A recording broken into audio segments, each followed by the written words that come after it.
What's up, sailors? It's your favorite siren here, coming at you with some upcoming games in 2026 that everyone I have spoken to is excited for. Well, not everyone, but you know what I mean. So I decided that I'd start with the game that I myself am the most excited for by far, which is Fable 4. And now, I grew up playing the original trilogy, and it holds a very dear place in my heart, so I have been following this game like a damn hawk, just foaming at the mouth for the release this autumn. And honestly, I'm slightly praying that it comes out on my birthday because, that'd just be the best gift. And I'd just like to say thank God the devs reiterated that there won't be another day because of the GTA 6 releasing in November, which people have been speculating would cause a delay. And while I do enjoy both games, I feel like even if they release within days of each other, there shouldn't be any real issue because they cater to pretty different audiences overall. But I could be wrong, and there's a way bigger overlap between fans of GTA and Fable than I expected. But with everything releasing so far, with the devs giving us golden nuggets of information and the sheer work going into this game, I am beyond excited to return to Albion and suddenly have a wife and child in every village and town once again. So we can expect over 1,000 uniquely made spouse options, and in the current climate surrounding game development, Playground did indeed have to state that there was no AI used in any part of development within Fable, which I'd just like to say, making over 1,000 unique options to marry is an insane thought to me, although none can compare to Lady Grey, ever. We will also have a fluid, non-binary morality system, so it's no longer going to be that we have a fully good or fully bad character that we play. It changes from region to region. So if you go to one place you haven't been before, your reputation is just neutral, and it changes depending on your actions there. So theoretically, you could choose to be an absolute menace in one town, and then the next town over, you're the saint that could do no wrong.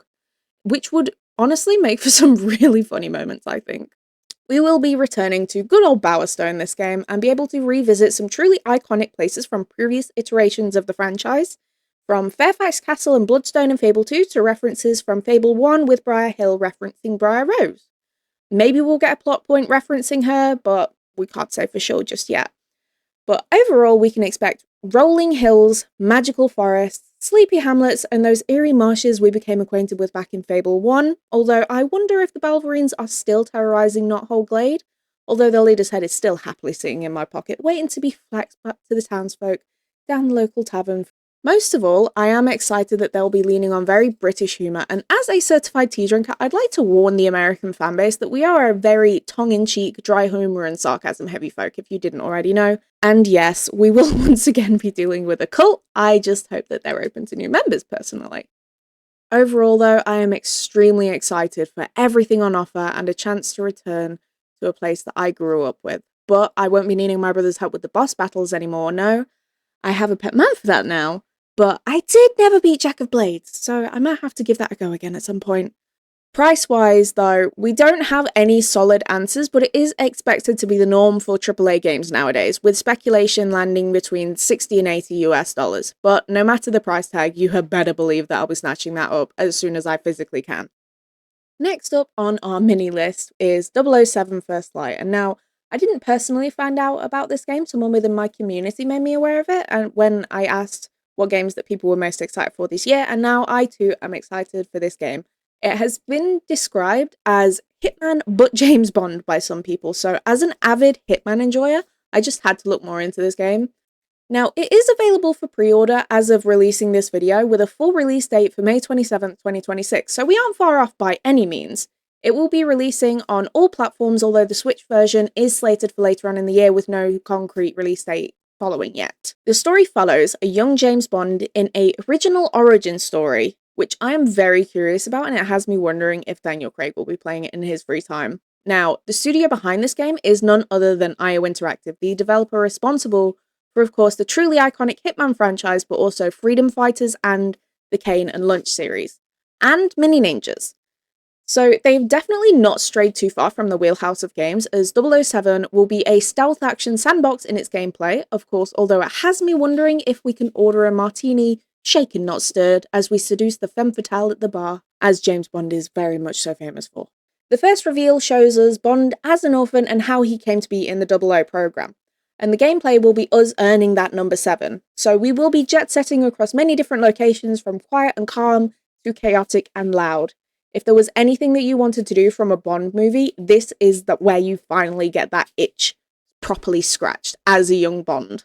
We can also expect to see all those really cool spy gadgets within our toolkit for missions, so we can either choose to go in stealthy or loud as we want. Although, as someone that always defaults to the stealth archer build in Skyrim, I think we can all guess which route I'll be taking during my playthrough. But also, just like in Skyrim and Hitman, I will most definitely be caught and forced to go out in a blaze of glory until the cutscenes or a hidey hole saves me.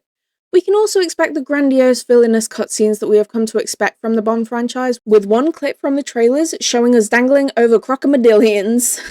The studio's CEO, and forgive me for this pronunciation, Hakan Abran, has shown that they are building the ultimate spycraft fantasy, and I personally know a fair few people that have been foaming at the mouth for a game like this.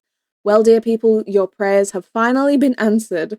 IO has also stated that they are doing what they do best, but that they've also come up with a bunch of new things that has taught their development team a lot.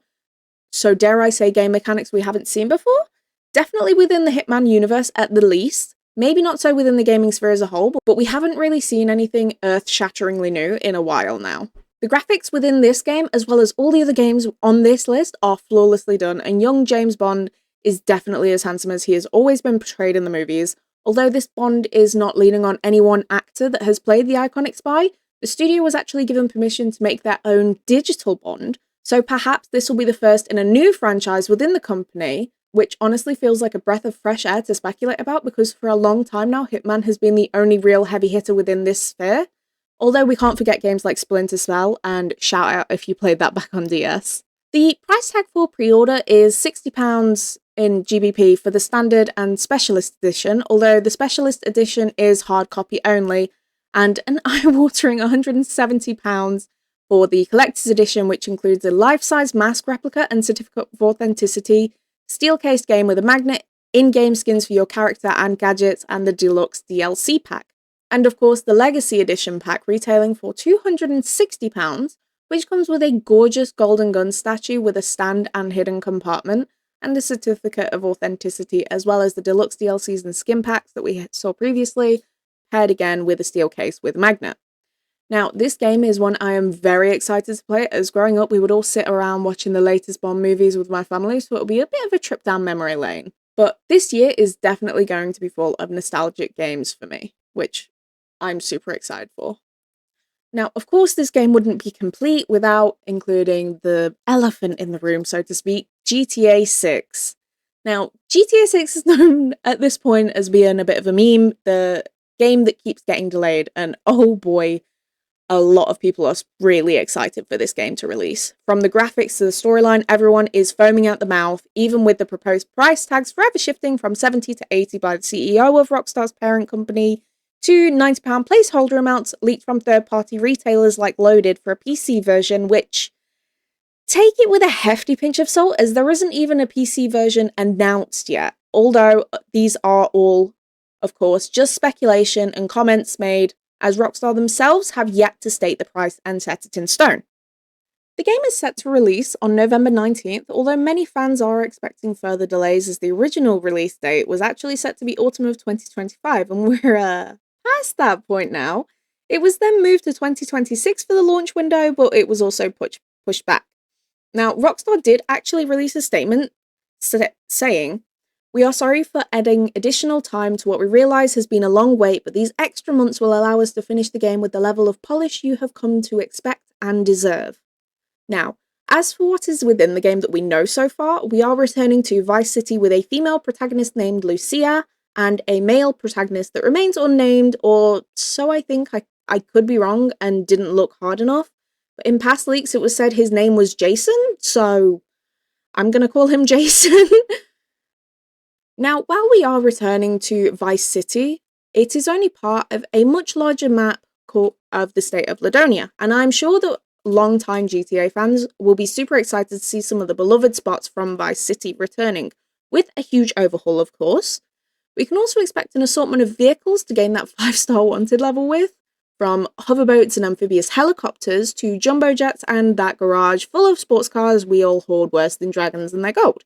I just hope they release a home with a garage big enough to fit it all, because otherwise I'm a little bit screwed. And now for the stuff to do. There's of course going to be the criminal lifestyle that comes with the franchise, but also the ability to do other things like go to car meetups, host parties and drag races, and of course going to the strip club to meet our next number one. Now, the wildlife is also going to be vast, from tiny dogs seen in trailers to the big gators, and while I am curious about being able to have a pet alligator called Sir Cuddles, this theory is that it has a hugely diverse ecosystem and habitats, as people are speculating that it is based on Florida, as many fans and journalists have said. And I have not even touched one of the biggest things that people have been talking about with this game, the graphics. As with all of the games I've mentioned so far, the graphics for gaming has come a huge way, and each of these games so far has their own style, but they're all touching ever closer to realism at its peak. I mean, in the 90s we thought that the graphics were amazing, but now if they had seen what we would get now, they would be losing their minds over there. And honestly, I will give GTA its props where they are most definitely due. From the trailers shown, it is going to be, honestly, in my opinion, one of the most stunning jumps from its previous iterations with graphics and quality. I mean, it is being run on the newest Unreal Engine, so there is already that expectation for it to be a gorgeous game, but holy hell does it look fantastic. Although, we do all know that just because a game looks flawless, it doesn't mean the content of the game will be fantastic, and we could be facing another Cyberpunk 2077 release, which was a hot mess. We can all admit that now. I mean, the game runs better now. I mean, I keep bugging it out because of all the mods that I use, but that I can't be blamed. But if the quality of the content is there alongside the visuals that we are seeing, then I have no doubt will people happily play the rumoured price tags for the game. And I am not sure if I'll be buying it on release yet, like I will be with Fable, but I am definitely going to be hawkeyeing the first people streaming and making content around this game upon its release. And maybe I'll treat myself to an early Christmas present since, oh my god, that's why they moved the release date. It was all a plan for Christmas. And I just had to save the absolute best for last, the game that so many people have been waiting over a decade for, and it's finally coming.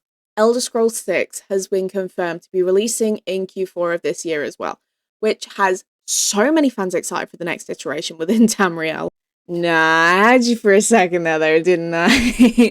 But please, Todd Howard, I am begging, shadow drop the game next week, which Howard did indeed say he'd like to shadow drop it the same as Oblivion in a past interview, so you had better believe I am holding onto that with both hands and not letting go.